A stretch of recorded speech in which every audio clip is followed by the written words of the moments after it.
राम मंदिर में सफाई करने वाली युवती से गैंगरेप, अखिलेश यादव ने यूपी पुलिस पर उठाए सवाल। अयोध्या में 20 वर्षीय एक युवती द्वारा 9 लोगों पर सामूहिक दुष्कर्म का आरोप लगाए जाने का मामला सार्वजनिक होने के बाद सपा प्रमुख ने शनिवार को एक्स पर एक पोस्ट में कहा, अयोध्या में सामूहिक दुष्कर्म की शिकार एक युवती का जो वीडियो बयान सामने आया है, उससे प्रदेश में बढ़ रहे महिला उत्पीड़न और अत्याचार के मामलों का मूल कारण सामने आया। पुलिस कर्मियों की वजह से पीड़िता को रिपोर्ट लिखवाने के लिए कितना अधिक प्रयाणित होना पड़ा। यादव ने इसी पोस्ट में कहा, रिपोर्ट लिखवाने की जटिलता के कारण कितने अपराध दर्ज ही नहीं हो पाते, जिससे अपराधियों के हौसले बुलंद हो जाते हैं। और उन्होंने मांग करते हुए कहा कि पीड़ित के साथ न्याय होना चाहिए। सपा प्रमुख ने इस पोस्ट में 13 सेकंड का एक वीडियो साझा किया है, जिसमें पीड़ित युवती पुलिस का सहयोग न मिलने से अपनी पीड़ा बयां कर रही है। 4 लड़कों को बुला के उसने मेरे साथ जबरदस्ती सब कुछ किया, और जबकि मैं वहाँ से भागने की भी कोशिश की, लेकिन सर में चोट लगने की वजह से मैं बेहोश हो गई। उसके बाद उन लोगों ने मेरे साथ गलत काम किया। और 28 तारीख को मैं अपना एप्लीकेशन देने जा रही थी महिला थाना पे, तो वहाँ पे भी इन लोगों ने फ़ोन करके मुझे डराया धमकाया, कहा कि अगर ऐसा करोगी तो जो तुम्हारे साथ हुआ है वही तुम्हारी बहनों के साथ करेंगे, तुम्हारे घर वालों के लिए भी अच्छा नहीं होगा। तो मैं डर की वजह से अयोध्या के कैंट थाने में पीड़ित युवती के द्वारा दर्ज कराई गई प्राथमिका के अनुसार 16 से 25 अगस्त के बीच 3 अलग अलग मौकों पर उससे सामूहिक दुष्कर्म किया गया। सामूहिक दुष्कर्म का आरोप लगाए जाने के बाद पुलिस ने अब तक 5 लोगों को गिरफ्तार कर लिया है। अयोध्या के पुलिस अधीक्षक शहर मधुवंत सिंह ने शुक्रवार को बताया, आरोपी गिरफ्तार किए गए हैं। उन लोगों की पहचान वंश, विनय, शारिक, शिवा और उदित के रूप में हुई। पुलिस को दी गई अपनी शिकायत में महिला ने दावा किया कि वह अयोध्या में राम मंदिर जन्मभूमि पर सफाई कर्मचारी के रूप में काम करती है और एक स्थानीय महाविद्यालय में बीए की अंतिम वर्ष की छात्रा है। घटना 16 अगस्त की है। 2 सितंबर को 9 आरोपियों के खिलाफ एफआईआर दर्ज की गई। एफआईआर में लड़की ने बताया, मैं शहादतगंज की रहने वाली हूं। वंश चौधरी को 4 साल से जानती थी। 6 अगस्त को वंश के सोहावाल से मुझे अपनी गाड़ी में बिठाया और जिला अस्पताल पर छोड़ दिया। फिर 16 अगस्त को वंश, शारिक और विनय ने मुझे घूमने चलने के लिए कहा। मैं वंश से पहले से ही जानती थी, इसीलिए उसके साथ मैं चले गई। छात्रा के मुताबिक हम लोग अंगूरी बाग के गोकुल गेस्ट हाउस पहुंचे। वहां वंश चौधरी, शारिक व विनय ने मेरे साथ रेप किया।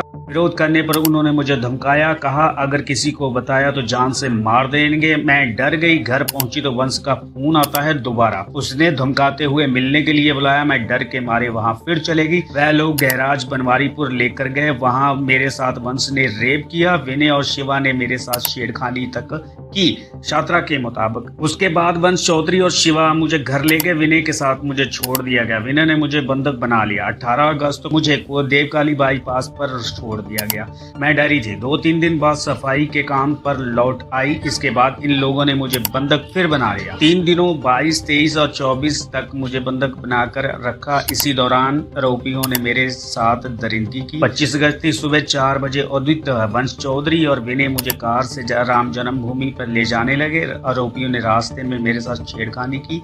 इस दौरान मोहबरा चौराहे पे कार डिवाइडर से टकरा गई। मुझे सिर्फ वहां तक ही इन्होंने छोड़ा और धक्का देके नीचे गिरा दिया गया। मेरे सिर में चोट लग गई थी। फिर उन लोगों ने मुझे नाके पर ही छोड़ दिया और वहां से फरार हो गए। कैंट थाना प्रभारी अमरेंद्र सिंह ने बताया, पुरानी क्षेत्र के निवासी पीड़ित लड़की की तहरीर पर 7 नामजद और 2 अज्ञात पर एफआईआर दर्ज की गई है।